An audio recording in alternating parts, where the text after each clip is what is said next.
Hello, and welcome back to Let's Play Unrest.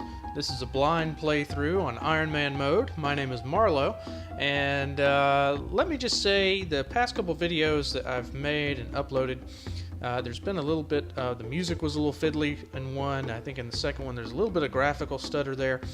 I just want to point out that that's not the game. That's my crappy computer attempting to record the game while I play it at the same time. The game itself is smooth as glass, so just thought I'd put that out there. Now, last time, when we left off, we negotiated a treaty and were promptly killed. Or so it would seem. I don't want to say we were killed because it's possible that, it's possible that we're imprisoned or being held for ransom or something like that. Our last character, the Naga diplomat. So, let's see if we can avoid death in this episode. That will be our goal, avoid death. Now, we're playing a new character that we have not yet played in the game thus far. So, let's see who we are. We are Tanya, a peasant 15 years old.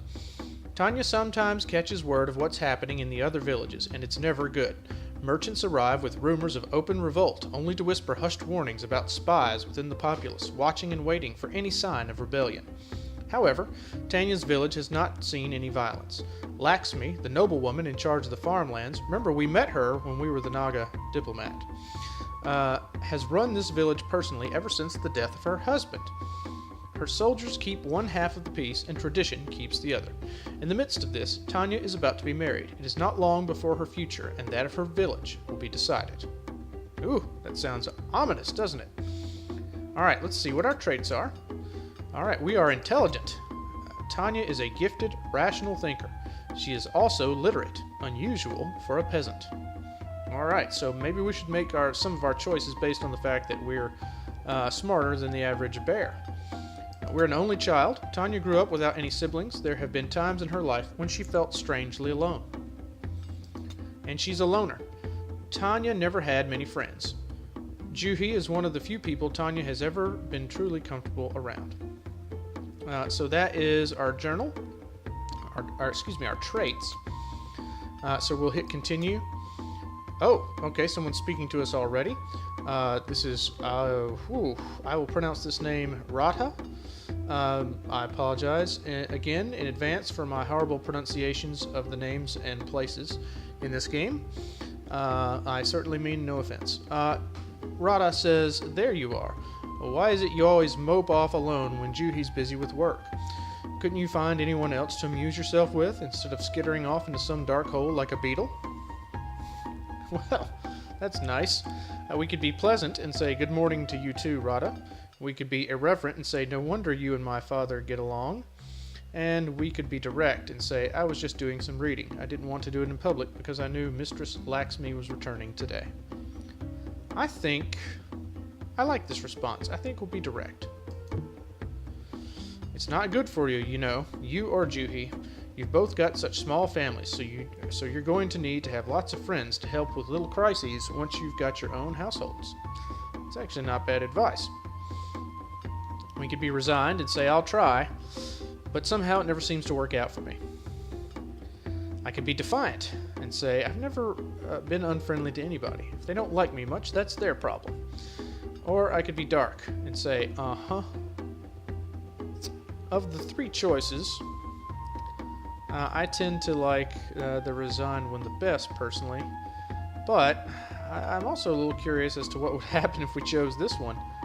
I'll say, I think if the developer's intention was to make some of these choices difficult on purpose, I think they did a good job. There have been several times already, even just, a couple of hours into the game here, where I've really had some hesitation over which option to pick, and had several times where I wish I could try both. So, well done them. But I think that we will be.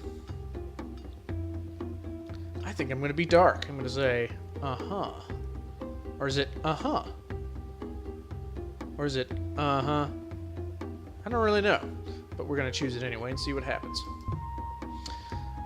Nobles, they like things real clean, simple. They like their peasants to do what they're supposed to, when they're supposed to, without any fuss.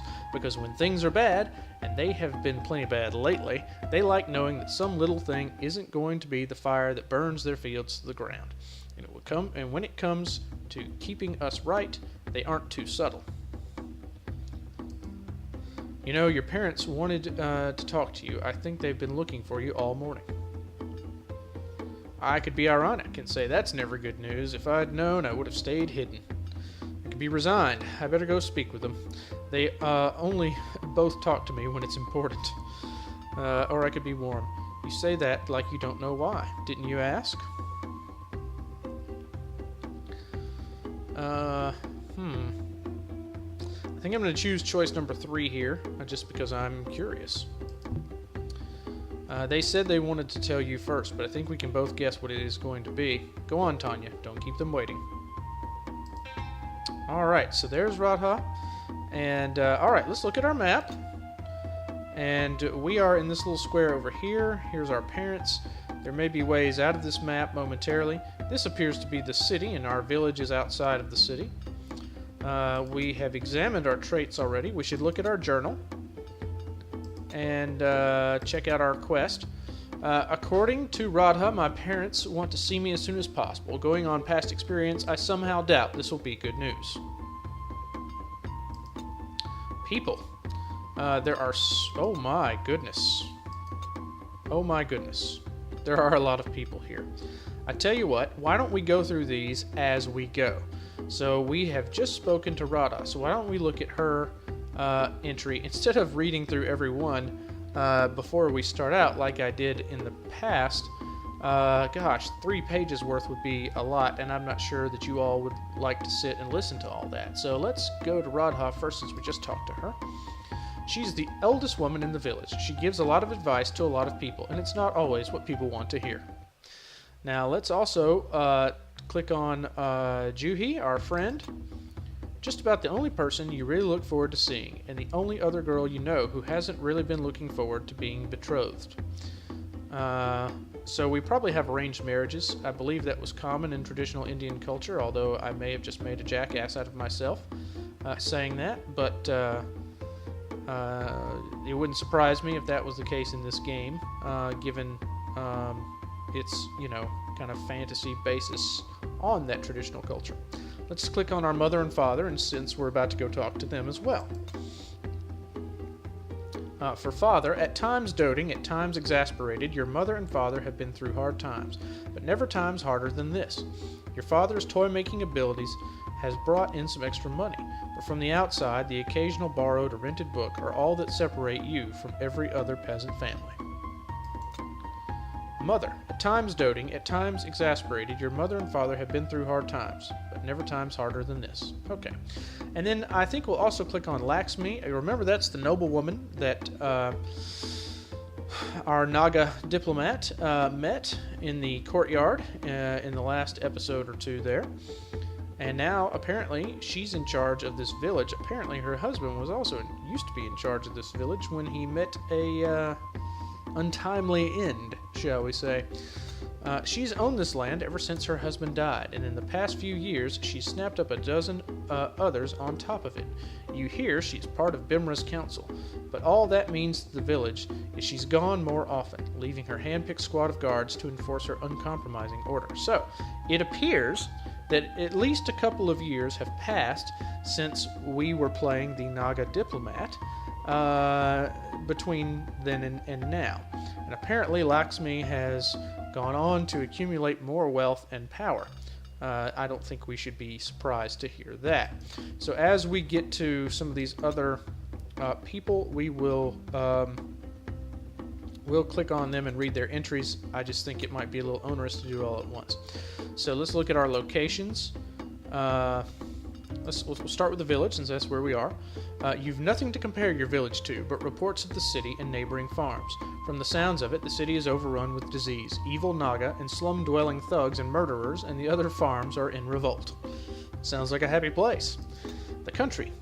The land your village occupies, sometimes referred to as the She-Wolf's Den from a legend about its founding, used to be adjacent to a very lucrative trading route. Hard times have undercut the stability of the village, both economically and socially. And yet, from what you hear of uprisings all over the countryside, peace is precious. Peace is precious. It may also be precarious, from what we've been told. Let's read about Lakshmi's estate. No peasant is allowed on Lakshmi's estate unless they have specific instructions to go there, or they're being tried and punished. And Taxila. You know that the University of Taxila is a week's journey by horse, and that anyone, regardless of wealth or standing, can work their way towards an education there. Lakshmi doesn't want any of you to know even that much, but then no one you know takes much of an interest in the university anyway. Why is it that I suspect that our character is going to have some interest in the university? And then history. Let's see, the city. You have little idea what's going on in the city. You've heard that some sort of ruling council replaced the king and queen when they died a year back. The poor and starving are being saved by a priest named Ranveer, and that the Naga are to blame for a lot of the troubles the city's going through. And another entry on the village. So, let's see what this says. Let's see. Most of what you know is, is gossip and rumor. The village and surrounding farms belonged to Lakshmi's husband until his death from illness. Illness, right? It should have gone to his family, but instead it went to her, and she's ruled it with a steady hand and a sharp lack of tolerance ever since. Travelers from the city have told you that she's been a member of its ruling council ever since the king and queen died, and from the way she embarks out every so often, she seems to be overseeing many farms besides this one.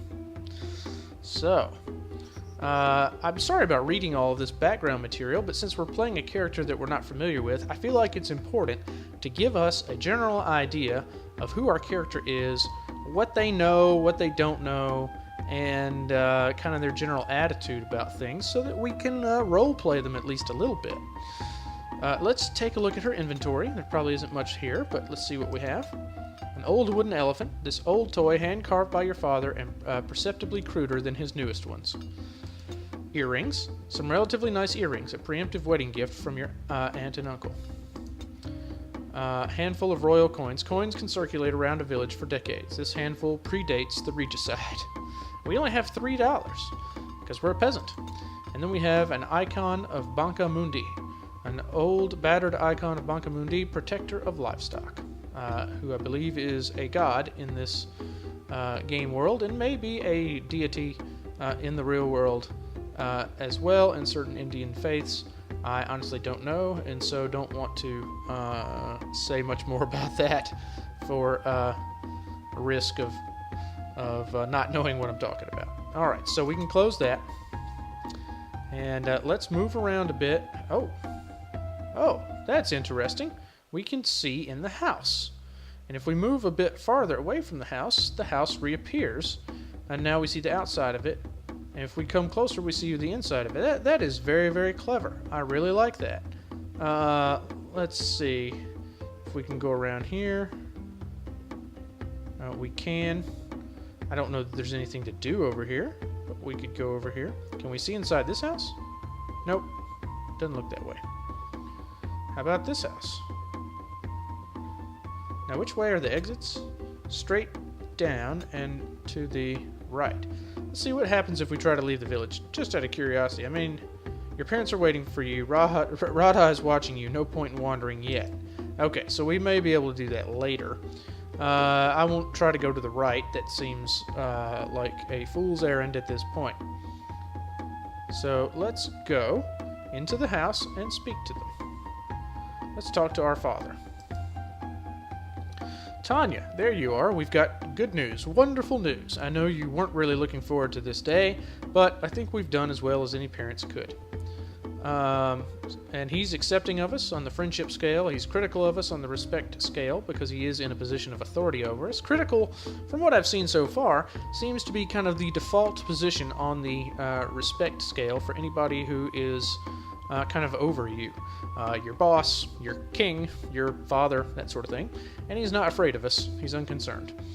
Okay, so I could be ironic and say promising start, or I could be agreeable and say I'm listening, or I could be direct and say, Father, I'm 15. You can just get to the point. And I think that we will be... I see no reason to be sarcastic, necessarily. I think I'll be direct and say, Father, I'm 15. Mother, we've arranged for you to marry Hanu, the merchant caste boy. If all goes well and Hanu comes into his heritage, you will one day be a merchant's wife. I could be agreeable and say, that's unbelievable. I've never heard of something like this happening before. Direct, the family agreed to marry their son to a peasant and everyone's happy about this? And defiant, everyone in this village knows Hanu is a stupid, foul-tempered cretin. Why did it have to be him? Well, tell us how you really think there, Tanya.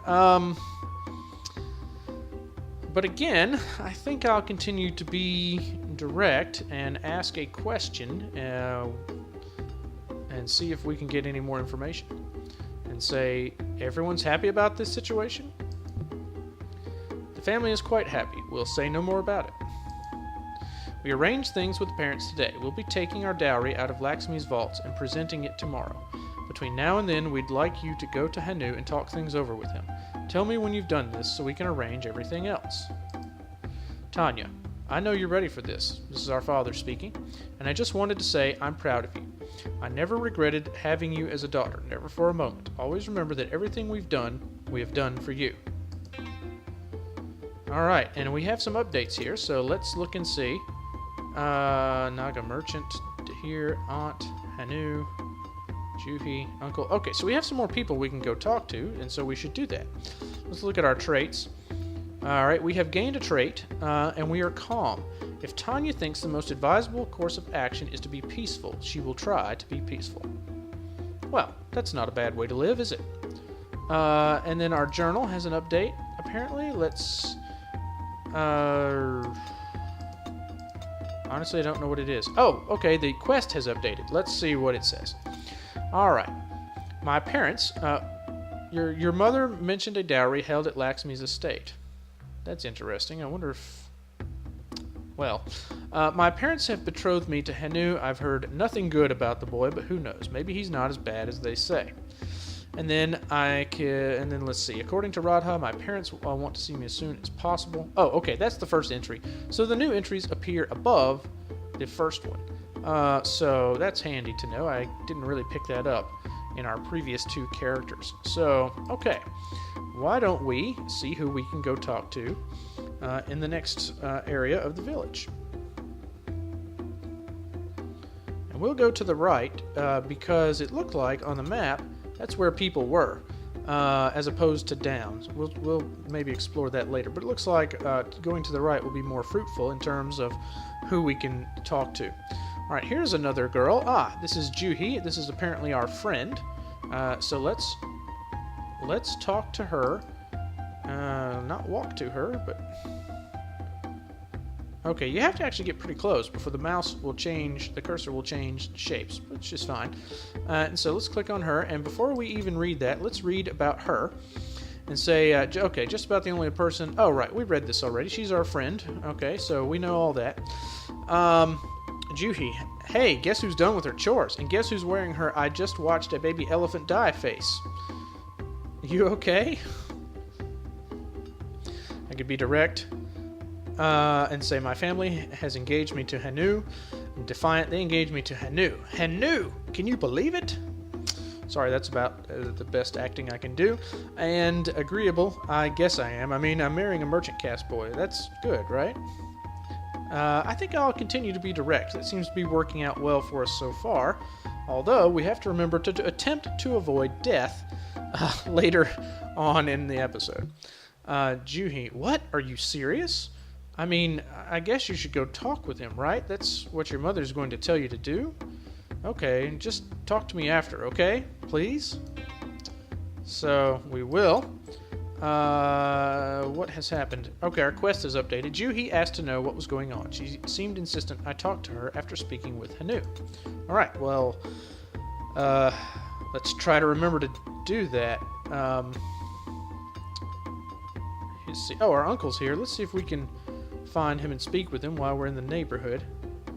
Maybe he'll have some advice for us on the subject. And all right, let's open the journal. Your uncle is a hard-working, earnest, pleasant man, not unlike your father. Your aunt runs him ragged sometimes. Let's read about her since we're talking to him. Your aunt is a willful, lively woman with very strong opinions. She has grown to love your uncle, but they disagree frequently. So, sounds like an interesting lady. Okay, our uncle says, Tanya, can you please talk to your aunt? Sometimes the two of you just understand each other better than I can, and someone needs to explain to her that now is not the time to pester Laxmi for extra food for a wedding feast. Proud. What? You don't think I should have my wedding feast? I can be resigned. I think we can all agree now is not the time to make Laxmi angry, and I can be agreeable and say I'll talk with her and see how things go. I'm not tempted by proud. I don't see what that gets us. And it would be inconsistent with the way we've been playing this character so far. But I am tempted to say number 2, that I think we can all agree that now is not the time to make her angry.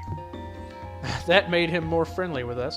Please tell your aunt that, because she seems to think it's the perfect time to make Laxmi angry. Maybe you can bring her around. Alright, is our aunt to be found in this area? It does not appear that that's the case. And it looks like, yes, we theorized in the last episode that if there was a red dot indicating that someone was there, that they might have something to say that is new that we haven't heard before. And in fact, these red dots that were here in this area are now gone. So that seems to be the case.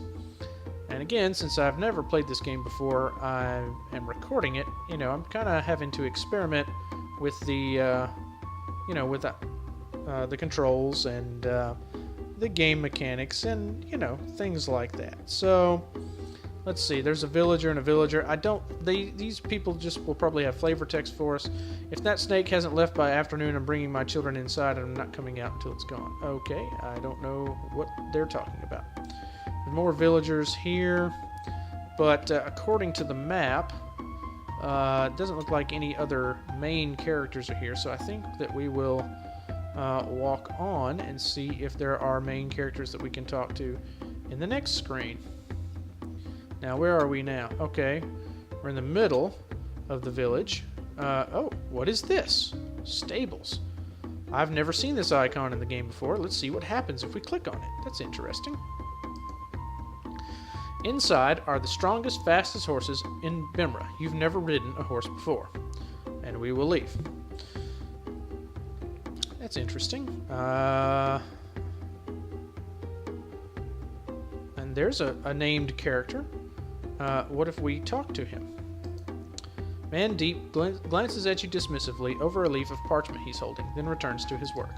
Alright, he's not interested in talking to us, so, he could have been nicer about that. Villager, guard. Why don't we talk to a guard? What are you doing? No going to the city for peasants. Bimra's starving. Go grow something, you lazy rat. Well, that's pleasant. Let's look at, I believe there is a journal entry for the guards. Rough, hard-bitten men. None of them are from the village, and none of them are allowed to speak with the peasantry. So, that's nice. And then Mandeep, the man we just met who didn't talk to us. He is the village doctor, which is to say, Laxmi's doctor. He's absolutely never spoken to a peasant unless he has to. But in his dealings with his social equals and superiors, he seems perfectly laid back and genial. So, okay. Well, that is what it is. There's a random villager. We could talk to more random villagers, but I'm not sure that actually does anything for us necessarily. Oh, the Naga Merchant's Cart. Let's click on this. The Naga's Cart, anything put on here will be gone forever within a few hours. It's doubtful you could take anything back from it with the Naga, without the Naga noticing. So we'll leave. Why don't we speak to the Naga? Ah, the Naga is Canadian. Sorry.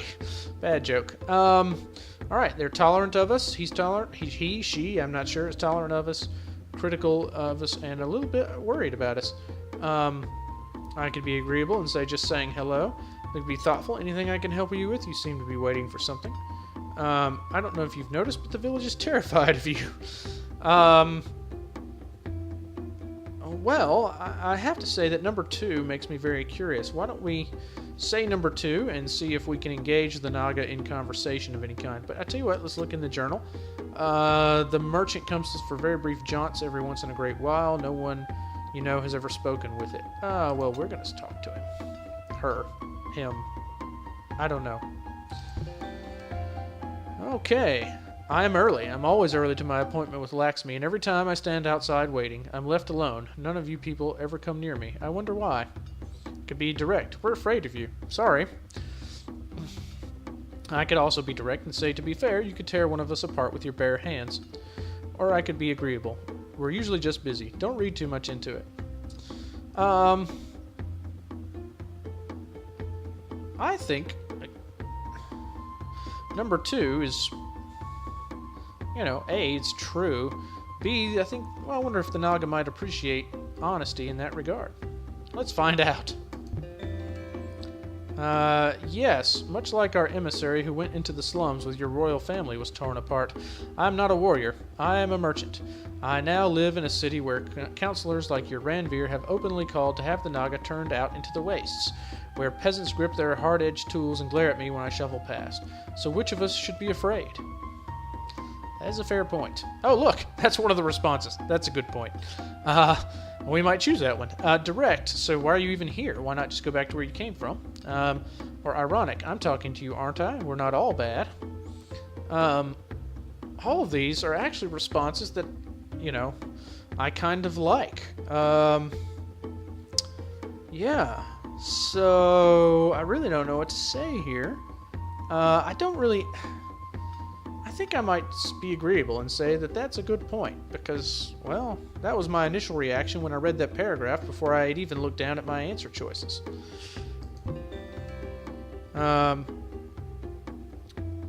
Okay, I think we got a generally positive response. The thing about humans is that you love warriors for your leaders. The king and queen weren't warriors. They talked trade, peace, negotiations. The poorest and hungriest didn't want to hear that. They wanted murderers. Agreeable. Is this about politics? We don't hear much about the city out here. Ironic. I thought we were the poorest and hungriest. Or I could say that's not how it works. We just want strong leaders. Again? Gosh, I almost wish, I really wish I could say all 3 of these things. But I can't. Man. This is tough. I guess... Boy, I want to avoid sarcasm, I think, or anything that approaches sarcasm, so I don't think I'll say number 2. So really it's between number 1, is this about politics, or number 2, number 3, we just want strong leaders.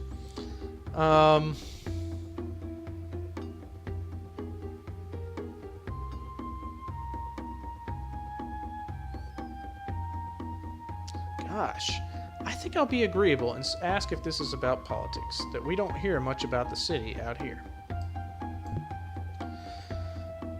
Okay, the conversation is continuing, which is what I, the player, kind of want to happen. Let's see, the slums had a gang leader, J-Deep. His men were killers and enforcers. Now the slums have made his gang a militia. He reports to another murderer, Ranveer, a priest who wants the innocent Naga refugees in the slums butchered. If you want to see real human leaders, look to them.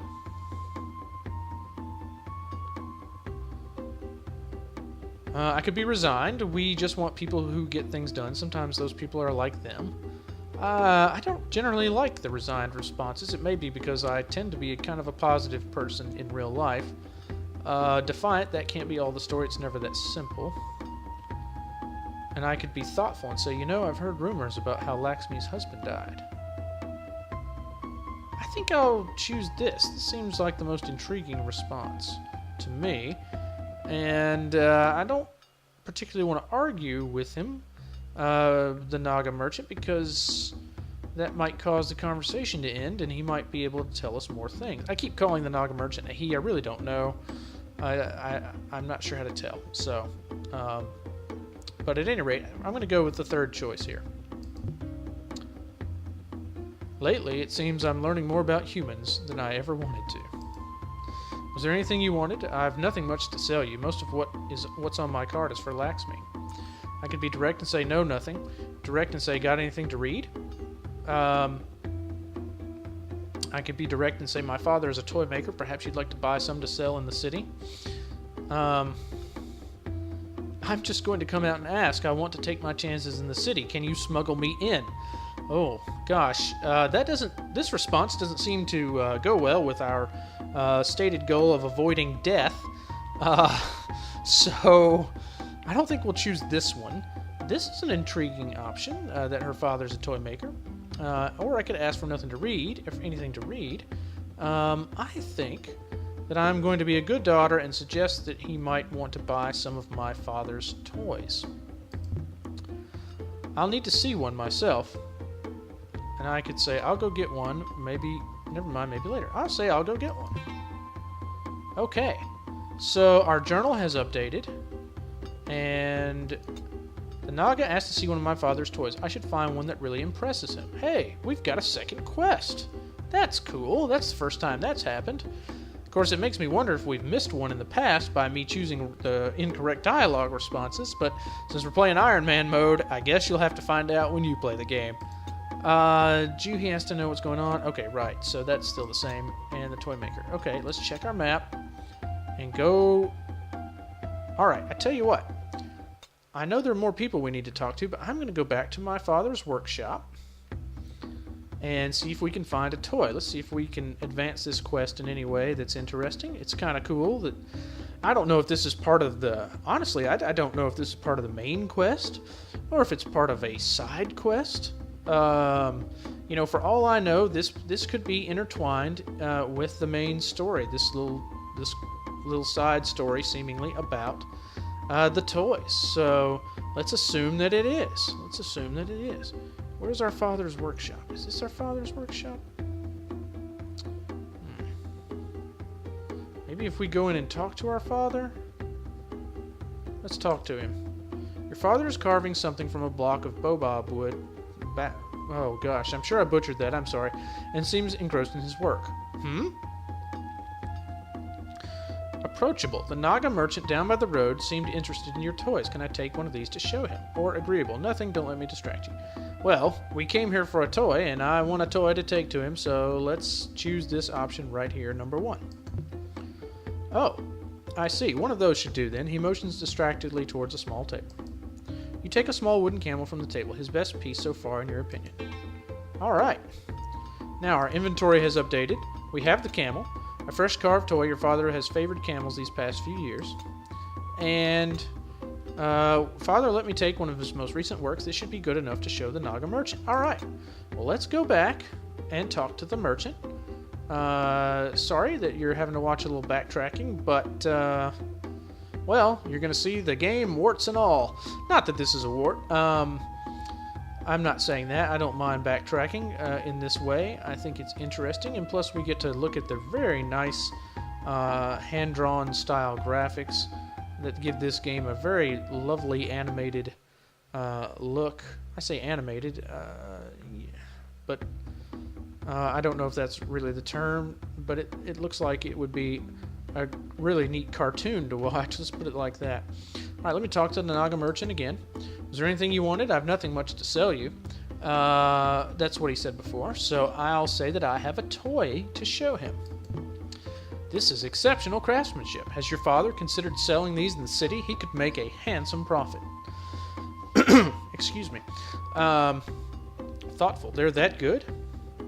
Or I could say, be direct and say he can't just go to the city. He's a peasant caste. He's got to stay here and work the land. Or I could be direct and say nobody would do business with him. He's not merchant caste. I think I'm going to say number 1. And the Naga merchant replies, the toys I played with were no finer. My family had more wealth than everyone in your village put together. Your father's gifts have been wasted here. Tell me where he is, and I'll buy as many as he's got on him. I regret it will be many months before I return.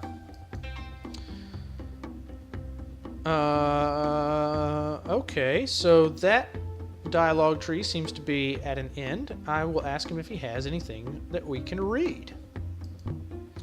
I don't traffic in books. The only things I've got are my own treatises here. I've already read these. I don't know if I could stomach a second reading. Oh, thanks. I'm not sure I could have afforded these otherwise. Alright, so he's given us some books. And we'll respond, no, nothing at this point, because I feel like this might result in death. Alright, let's check out our inventory.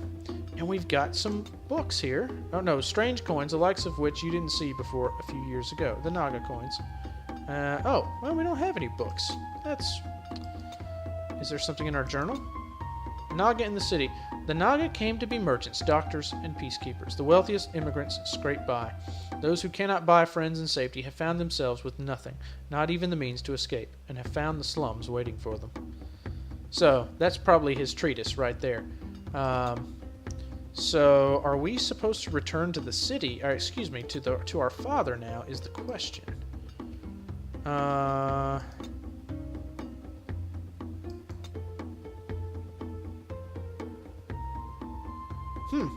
Maybe not. Okay. Well, this episode has gone close to half an hour or a little bit over with, and I don't want to make these go too long at a time, so we're going to cut the video here, and when we come back, we will continue exploring our village and see what more we can learn about the people in it and our soon-to-be arranged marriage, and try not to die. So, until then, I hope you're doing well and continue to do well, and I'll see you in the next one.